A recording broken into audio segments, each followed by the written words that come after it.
Selama hampir setahun, Indonesia dan Amerika Serikat berada dalam kemitraan strategis komprehensif.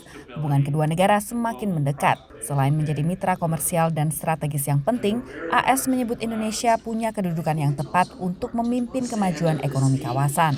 Indonesia continues to lead the way as IPEF partners now turn from negotiating to the important step of operationalizing their agreements across the supply chain, the clean economy, and the fair economy pillars of IPEF. Forum bisnis ini termasuk dalam rangkaian peringatan 75 tahun hubungan diplomatik Indonesia dan AS. Menlu Retno Marsudi menegaskan pentingnya pemahaman budaya dan kapasitas negara sebagai kunci sukses berbisnis. As Indonesian part, we open our door for collaboration with any countries to realize the economic potential, of course. And therefore, the win-win paradigm must be prioritas in the U.S.-Indonesia business relation. So what we need from the U.S. is more investment and fewer trade barriers.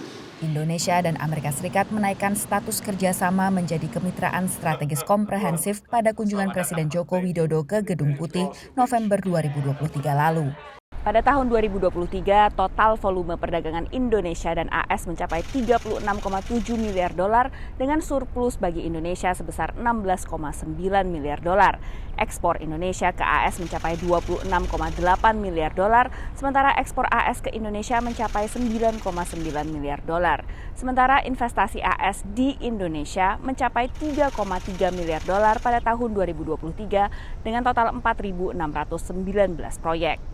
Di tahun politik 2024, dengan pilpres yang terjadi di kedua negara, pelaku usaha optimistis hubungan Indonesia dan AS akan terus kondusif untuk berbisnis dan investasi.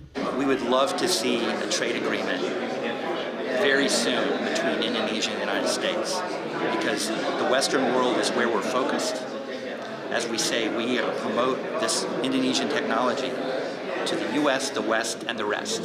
Namun yang tak kalah penting adalah membangun ekosistem dan regulasi yang konsisten dan ramah bagi investor. Yang paling kita lihat, yang paling penting adalah siapa sebenarnya key driver dari ekonomi, private sector.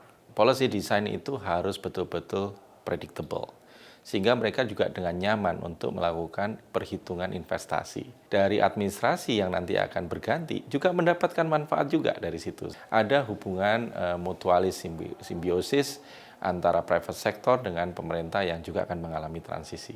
Akhir tahun 2024, Departemen Perdagangan AS akan memimpin misi perdagangan Smart Cities atau Kota Pintar dengan mengunjungi Jakarta, Denpasar, dan Nusantara, serta mengajak perusahaan AS yang tertarik untuk berinvestasi di Indonesia.